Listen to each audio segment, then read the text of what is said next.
দুধের স্বাদ গোলে না মিটলেও দুধের সব পুষ্টিগুণ কিন্তু গোলে সম্পূর্ণরূপে পাওয়া যায়, তাও আবার বাড়তি মিল্ক ফ্যাট বা ননি বাদ দিয়ে। গোল বলি আর মাঠা বলি বা ইংরেজি বাটার মিল্ক যুগ যুগ ধরেই এই উপকারী আর সুস্বাদু পানীয় সারা বিশ্বের মানুষই পান করে আসছে আগ্রহ ভরে।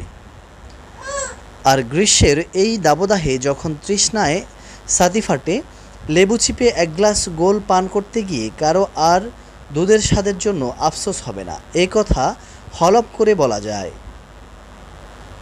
পূর্ণ ননিযুক্ত দুধ বা গণীকৃত ননি থেকে চার্নিং বা শীতল ঘূর্ণন পদ্ধতিতে মাখন আলাদা করে ফেলার পর যে চর্বি ছাড়া জলীয় অংশ রয়ে যায় তাই আসলে গোল।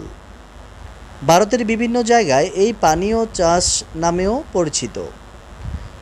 বহু যুগ আগে বাণিজ্যিক পরিসরে মাখন তৈরির জন্য দুধের ননি ফেলে রাখা হতো প্রাকৃতিকভাবে সামান্য গাজিয়ে পেনিয়ে তোলার জন্য। এতে করে মাখন আলাদা করা সহজ হতো। তারপর এই ফার্মেন্টেড বা গাজানো ননি একেবারে ঠান্ডা করে জোরে গড়নি তুলে বা চার্নিং করে মাখন তুলে নেওয়া হতো। এতে যে বাটার মিল্ক পাওয়া যেত তা কিছুটা কড়া ও নোনতা স্বাদের হতো, মাখনের মতো। আর এই প্রক্রিয়ায় অপাস্তুরিত দুধ ব্যবহার করা হতো বলে এই গোল পান করার কিছু স্বাস্থ্য ঝুঁকি রয়ে যেত। বর্তমানে যেই পানযোগ্য বাটার মিল্ক সারা দুনিয়ায় সবার প্রিয় তা আসলে পাস্তুরিত দুধের বাইরে থেকে যোগ করা দই অথবা ছানার পানি থেকে পাওয়া প্রোবায়োটিক্স বা উপকারী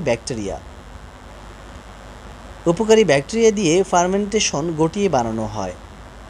গোল আর মাঠার মধ্যে সামান্য পার্থক্য আছে বলেই জানা যায়। দই অথবা গোলের সঙ্গে পরিমাণ মতো চিনি আর মশলা মেশালেই মাঠা তৈরি হয়, আবার সাদা গোলকে কোথাও কোথাও মাঠা বলে। উপমহাদেশে আবহমান খাদ্য সংস্কৃতিতে গোলের চিরন্তন এক আবেদন আছে। গ্রীষ্মপ্রধান এই অঞ্চলের মানুষের কাছে একদিকে হজমে সহায়ক, আরেকদিকে প্রশান্তিদায়ক ঠান্ডা পানীয় হিসেবে গোল খুবই জনপ্রিয়। আমাদের দেশে মুন্সিগঞ্জের বাগ্যকুল বাজারে বিভিন্ন আদি মিষ্টান্ন ভাণ্ডারের ঐতিহ্যবাহী গোলের সুনাম তো সর্বব্যাপী। কয়েক পুরুষ ধরে এই প্রসিদ্ধ গোল তারা বানিয়ে আসছেন নিজস্ব প্রণালীতে। তবে এক্ষেত্রে মূলত গোল জাল দেওয়া দুধে দই যোগ করে ঠান্ডা করে চার্নিং বা শীতল ঘূর্ণন পদ্ধতিতেই বানানো হয়। স্বাদ বাড়ানোর জন্য লেবুর রস দিয়ে পরিবেশন করা হয় প্রাণ জোড়ানো ও অত্যন্ত উপাদেয় এই গোল। মুন্সিগঞ্জ সহ বৃহত্তর ঢাকার সব স্থানেই আনাচে কানাচে গোল পাওয়া যায় কাক ডাকা ভোরে। ঢাকার মধ্যে পুরান ঢাকার নাজির বাজার, নাজিমুদ্দিন রোড, বংশাল সহ বহু জায়গায় ভোরবেলা মাঠা মাখন বিক্রি হয়। মাঠা বা গোল বিক্রেতার কাছ থেকে লেবু চিপে এক গ্লাস গোল পান করার পর হালকা চিনি ছড়িয়ে ছানাটুকু টুক করে মুখে পুরে দেওয়াই মজাই আলাদা। তবে আজকাল প্রায় গোলের স্বাদে ভেজাল দইয়ের শরবত দিয়ে মেটাতে চান কিছু অসাধু ব্যবসায়ী।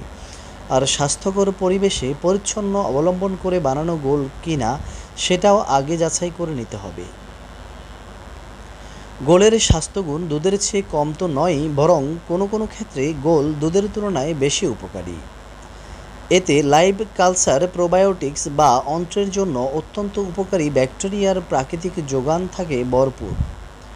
এসব উপকারী ব্যাকটেরিয়াকে সমষ্টিগতভাবে বলা হয় মাইক্রোবায়োম, যা আমাদের সুস্থ পরিপাকতন্ত্র, রোগ প্রতিরোধ ব্যবস্থা বা ইমিউনো সিস্টেম এবং দেহের পুষ্টির পরিপূর্ণ ভারসাম্য রক্ষায় অতুলনীয়।